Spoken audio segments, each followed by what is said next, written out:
The call came 3 weeks after my father's funeral, when the house still smelled like lilies and sympathy casseroles, and my mother was still moving through each room as if every doorway might surprise her with him standing there. I was at her kitchen table sorting thank you cards into little stacks when my phone rang. My name is Cassia Whitfield, and I was wrong. The number belonged to my father's estate attorney, Maribel Keene, a woman I had met only twice before, both times while my father was alive and very much in control of the conversation. She asked if my mother and I could come to her office the following Thursday. When I asked what it was about, she paused just long enough for my stomach to tighten, then said it concerned an additional beneficiary matter. Those 4 words did not sound dramatic, they sounded careful, legal, polished smooth so no one could grab the edges too soon. I remember looking across the table at my mother, Helena Whitfield, who was writing my father's name on an envelope because some old colleague had sent flowers, and thinking that after 30 years of marriage and a funeral so full of people calling him honorable, there could not possibly be much left to uncover. At that meeting, in a conference room with gray walls and a glass pitcher of untouched water, I learned that my father, Augustin Whitfield, had maintained a secret trust fund for more than 15 years. It was not a small account, it was not a one-time gift. It had been funded steadily, quietly, under paperwork that made it look orderly and intentional. The beneficiaries were a woman named Farah Delaney and 2 children my father had never mentioned. And before I even understood who they were, before I could fully process that my father had another family in another city, Maribel said something that made my mother go completely still beside me. The funding appeared to have come, at least in part, from accounts my parents had held together. Money my mother believed belonged to their household, their retirement, and the future they had spent decades planning. I had gone into that office expecting a loose end. I walked out with the first clear sign that my father's entire life had a hidden second floor, and that my mother had been unknowingly paying the mortgage on it. My father had always traveled. That was one of the fixed facts of my childhood, like the green shutters on our house or the sound of my mother humming while she folded laundry. He called himself a business consultant, which was vague enough that no one outside the family asked many questions, and inside the family we accepted the explanation because he delivered it with such calm confidence. He had clients across the state. He had long-term contracts. He had site visits and strategy sessions and annual planning retreats.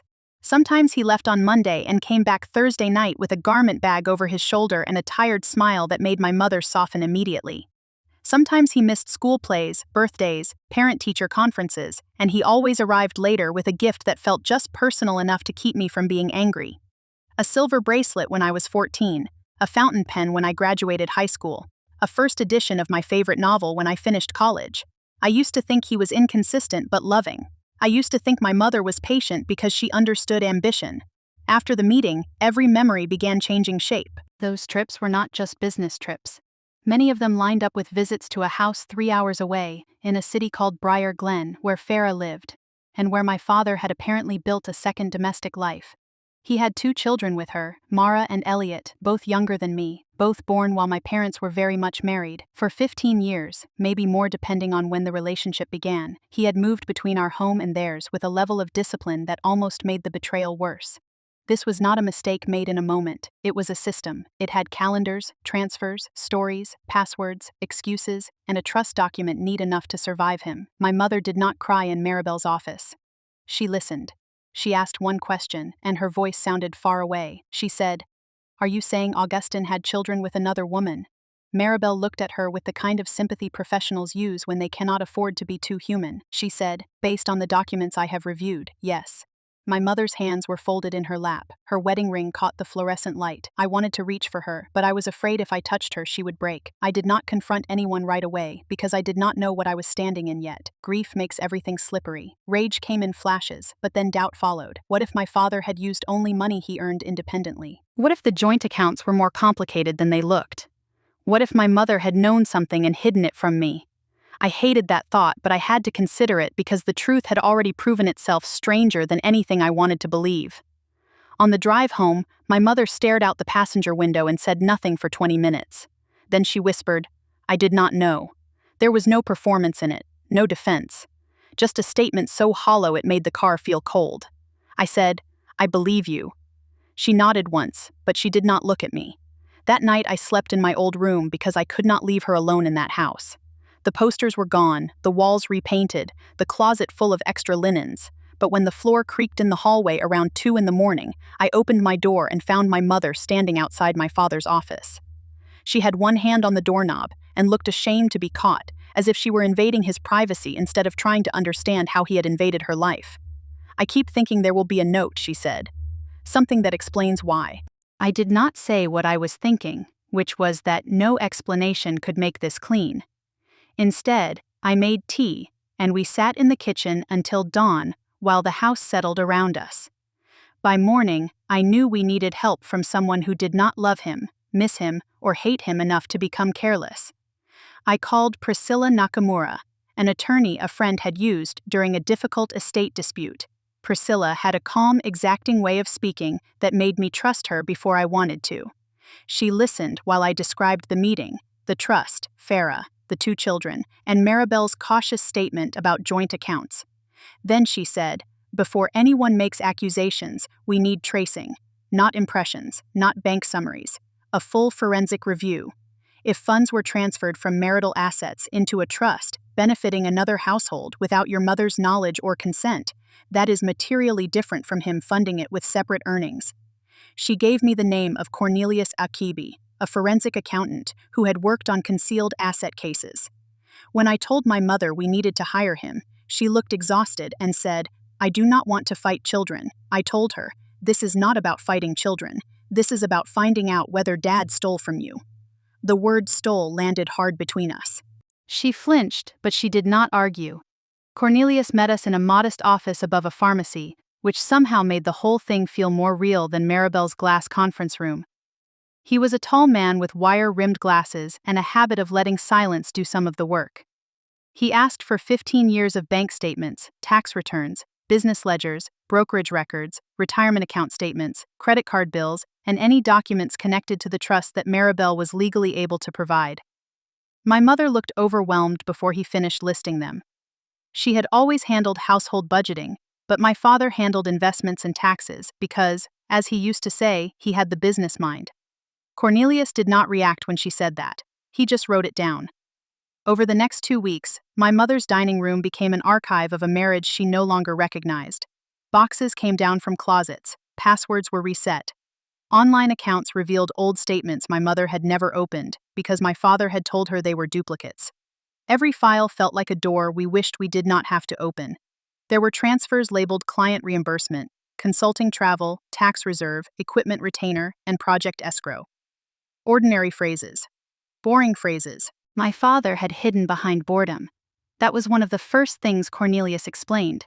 People imagine financial deception as dramatic, but in long marriages it often hides in categories no one wants to question, because questioning them would mean doubting the basic structure of daily life. My mother would pick up a statement and say, "I remember this month. He told me the firm was expanding into Briar Glen." Or, "That was the summer he said he needed cash flow for a contractor." Each memory became evidence against the man she had slept beside for 30 years. The hardest part for me was watching her protect him by instinct. She would start a sentence with, "Maybe he had a reason," then stop halfway through because the reason was becoming visible. And it was Farah, Mara, and Elliot in a house 3 hours away. I had anger to keep me upright. My mother had grief pulling at both ankles. I could be furious without missing him every second. She could not. She still reached for his coffee mug in the cabinet. She still woke up on his side of the bed. She still had voicemails from him saved on her phone.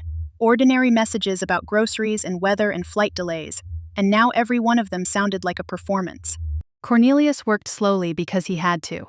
He told us that the distinction between my father's independent earnings and jointly held marital assets mattered.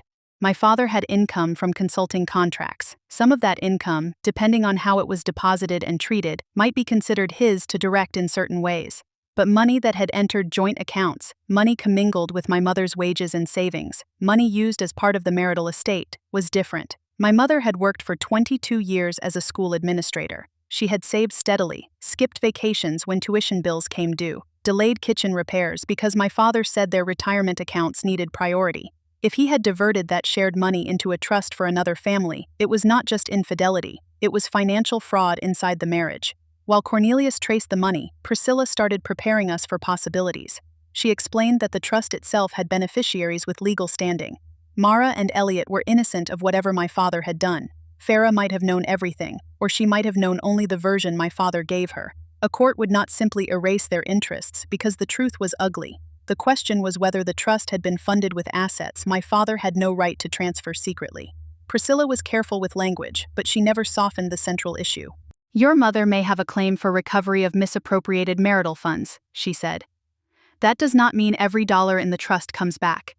It means we identify what was wrongfully diverted and pursue that portion. My mother sat beside me in Priscilla's office with a folder clutched to her chest. She said, "I do not want to ruin their lives." Priscilla answered gently, "Mrs. Whitfield, you are not responsible for the structure Mr. Whitfield created. You are responsible for deciding whether to protect yourself now that it has been revealed." That sentence stayed with me. Protect yourself now. It was the first time anyone had framed my mother as someone still allowed to act, not just someone forced to absorb pain.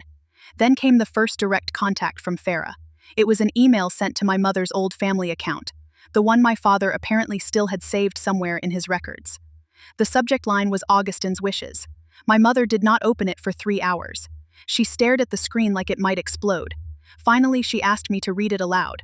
Farah wrote that she was devastated by Augustin's death, that her children were grieving, that the trust had been established to protect them, and that she hoped my mother would respect what Augustin wanted. There was no apology. No mention of the marriage. No recognition that my mother had existed in anything other than an inconvenient legal sense. I felt heat rise up my neck as I read. My mother said quietly, "Does she think I am trying to take food from children?" I said, "She is trying to make you feel that way before we know the facts." My mother asked me not to respond. She forwarded it to Priscilla, who replied through formal channels and instructed Farah not to contact us directly while counsel reviewed the matter. A day later, Maribel sent additional documents, including trust statements going back several years. The trust had grown substantially. It held investment funds, a college savings allocation for each child, and a cash reserve. My father's name appeared as grantor. Farah was listed in certain administrative documents as guardian for the minor beneficiaries when the trust began, though Mara was now 19 and Elliot 17.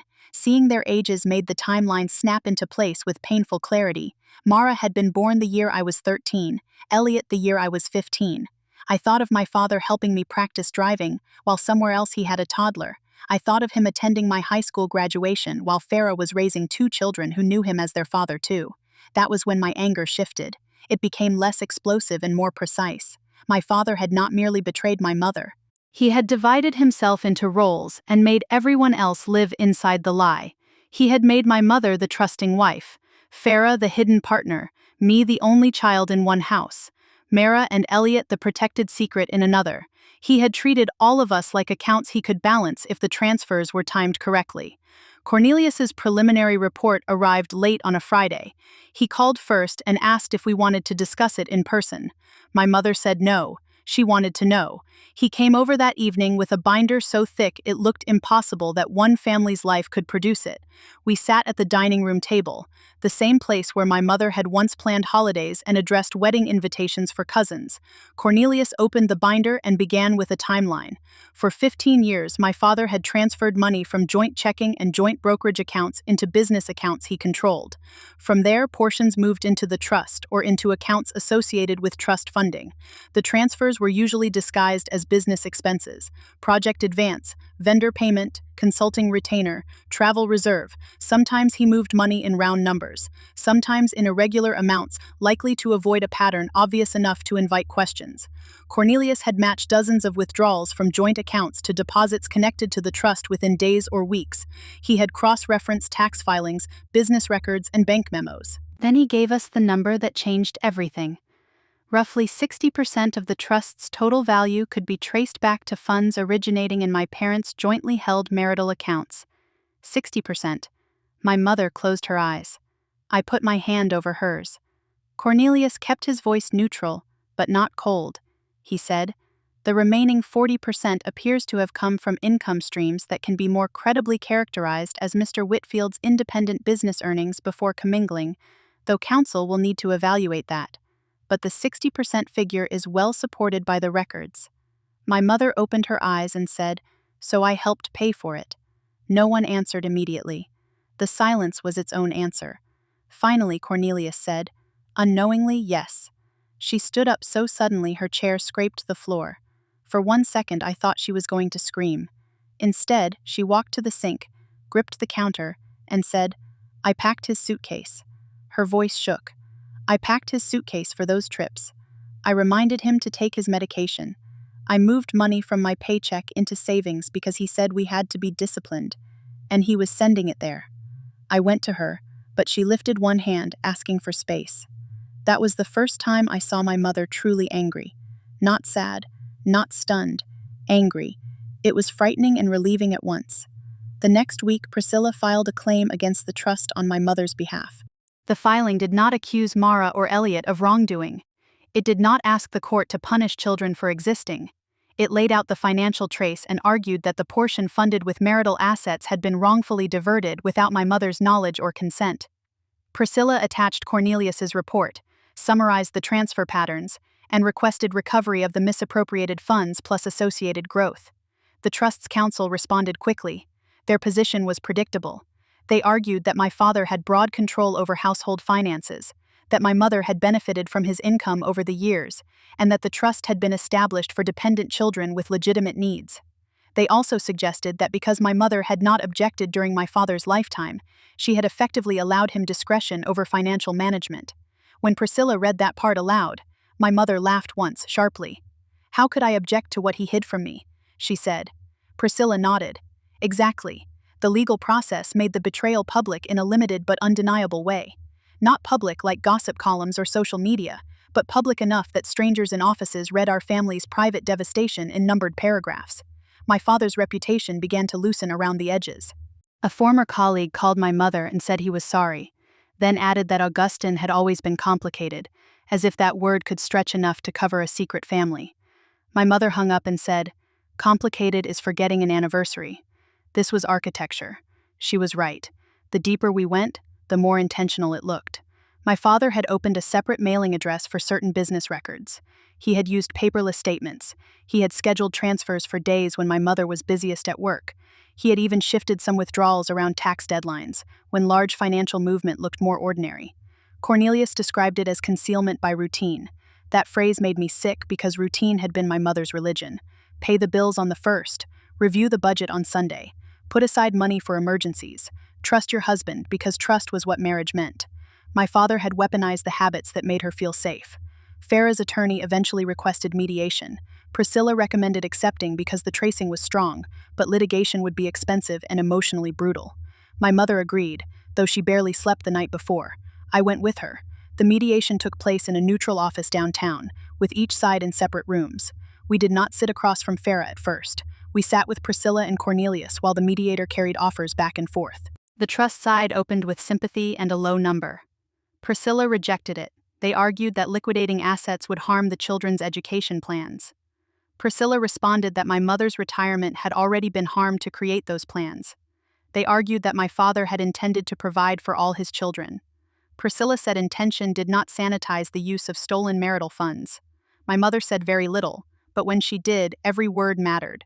At one point, the mediator asked what resolution she needed in order to feel heard. My mother looked at him and said, "I do not need to feel heard.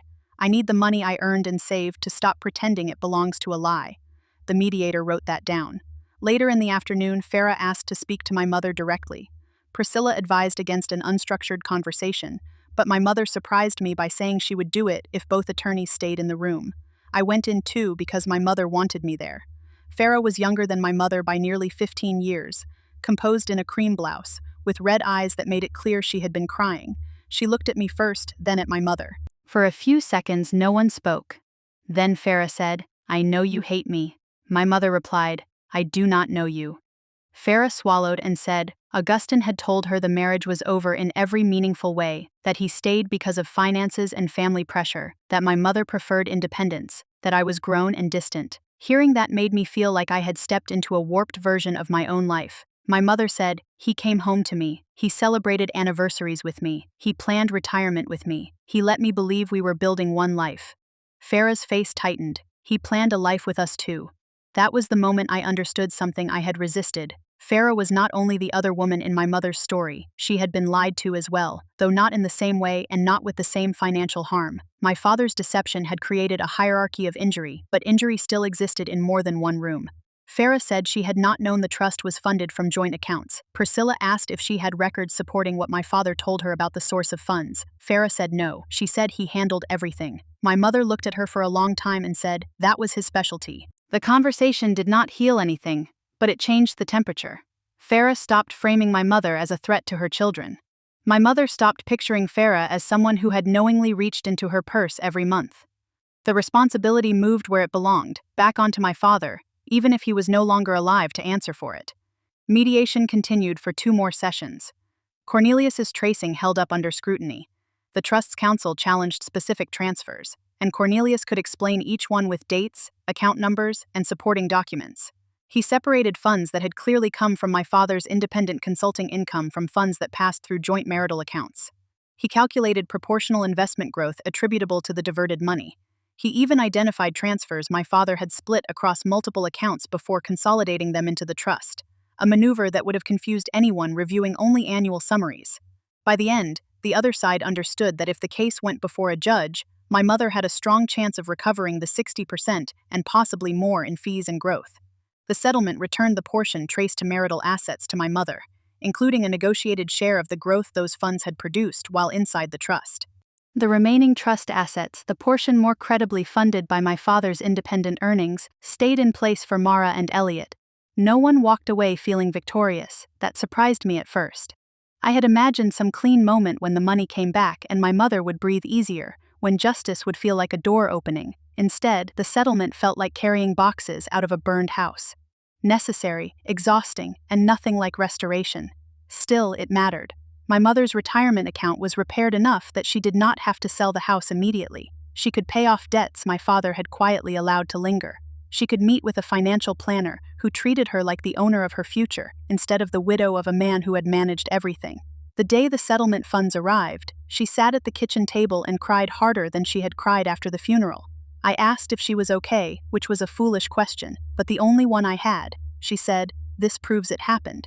I understood. Until then, some part of her had still been living in the fog of disbelief. Money moving back into her name made the betrayal official. It also made her survival official. Cornelius came by once more to deliver the final version of his report and close out his review. My mother thanked him with a steadiness I admired. I walked him to the door, and before he left, he said something I have thought about ever since. He told me that secret second families funded through diverted marital assets were among the most emotionally complicated cases he saw. The accounting is difficult, he said, but the numbers are not the hardest part. The hard part is that every transfer confirms a lie at the exact moment the surviving spouse is grieving the person who told it. That was exactly it. Every bank record was a time-stamped betrayal.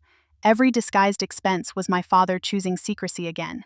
People like to say money is just money, especially when they want someone else to stop being upset about it. But money is time. It is labor. It is trust converted into numbers. My mother's paychecks were in those accounts. Her postponed vacations were in those accounts. Her careful grocery budgets, her extra summer work, her decision to keep driving an old car because my father said they should be prudent. All of that was in those accounts. He had not simply taken dollars. He had taken the meaning she attached to sacrifice. In the months after the settlement, my mother began rebuilding her life in small, stubborn ways. She changed the locks, though my father was gone and no one had a key she knew of. She moved his office furniture out and turned the room into a sewing room with bright lamps and shelves of fabric. She stopped wearing her wedding ring, then one day placed it in a small blue box and handed it to me. "I do not want to throw it away," she said, "but I cannot keep it in my room. I put it in my safe deposit box, not because it felt precious, but because it was evidence of a life that had been real to her even if it had not been honest from him." She went to therapy. At first she hated it. She said talking about humiliation made her feel like she was volunteering to be wounded again. But she kept going. Slowly, she learned to say things she had never allowed herself to say during the marriage. That my father could be charming and dismissive in the same breath. That he made her feel unsophisticated around money. That he praised her thrift while using it to fund choices she never consented to. I had my own reckoning too. I had loved my father. That did not disappear just because new facts arrived. I remembered him teaching me to ride a bike, sitting in the front row at my college recital, calling me every year on my birthday at exactly 7:12 in the morning because that was the minute I was born. Those memories did not become fake, but they became incomplete. I had to learn that a person can give love and still build harm with both hands. That was the most difficult part to explain to friends who wanted a simpler version. Some wanted me to hate him cleanly. Others wanted me to protect his memory because he was dead. Neither felt honest. I hated what he did. I hated the arrogance it required. I hated the way he left women and children to sort through his secrets after he no longer had to face them. But I also grieved the father I thought I knew, and sometimes the grief came with a child's stubborn longing. I wanted him to walk through the door and explain it in a way that would make me feel less foolish for loving him. Of course, no explanation came. Only documents, only consequences. I have still not reached out to Mara and Elliot directly. That is the part people ask about most carefully, as if there is a correct answer hidden somewhere. Mara is in college now. Elliot has 1 year left of high school. Through the attorneys, I know they were told about the settlement in age-appropriate terms, though I do not know what Farah told them about me or my mother. Sometimes I imagine them as intruders, because that is the easiest shape for pain to take. Then I remind myself that they were children inside my father's design. They did not choose to be born into secrecy. They did not decide which accounts funded their trust.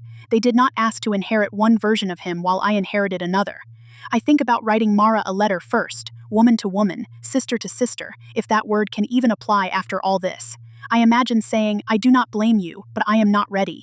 I imagine asking what he was like in their house. Did he cook? Did he sing in the car? Did he make promises about the future there too? Then I put the idea away because curiosity is not the same as readiness. My mother says she may be open to meeting them someday, but not yet. She says she needs a season of her life that does not revolve around Augustin's choices. I respect that. For 30 years, she organized herself around a marriage. For 15 of those years, the marriage included a secret she was not allowed to know. She has earned the right to move at her own pace now.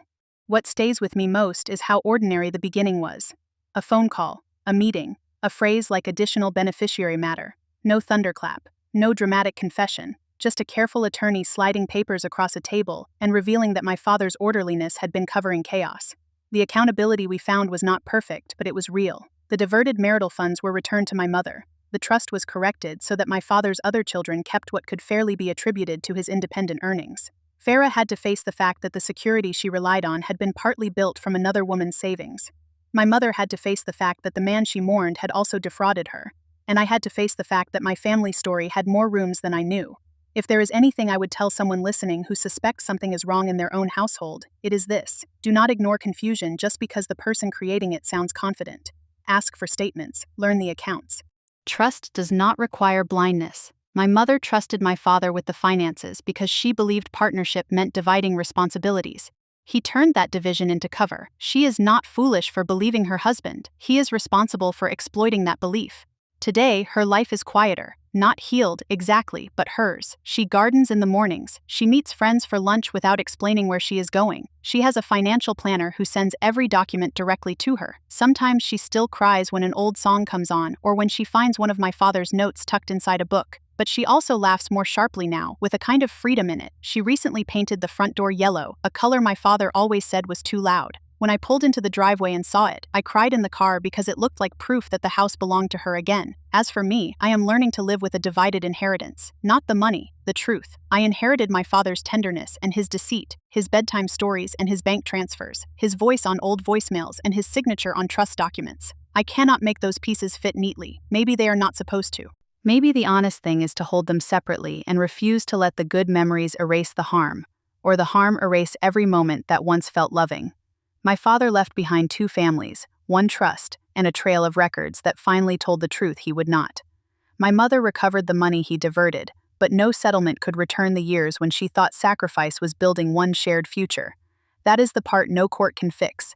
It can name the loss, it can order repayment, it can correct accounts, but it cannot give a woman back the marriage she believed she had. So what would you have done in my mother's place? Would you have pursued the trust, even knowing innocent children were connected to it? Or would the emotional cost have made you walk away? Share your thoughts, because stories like this are never as simple as they look from the outside. Thank you for listening to my family's story, and for sitting with the hard parts instead of turning them into easy answers. If you want more stories about hidden betrayals, family secrets, and women rebuilding their lives after the truth finally comes out, subscribe and stay with us. Take care of yourself, and I hope you leave this story remembering that protecting your future is not cruelty, even when someone else tries to make you feel guilty for uncovering what they worked so hard to hide.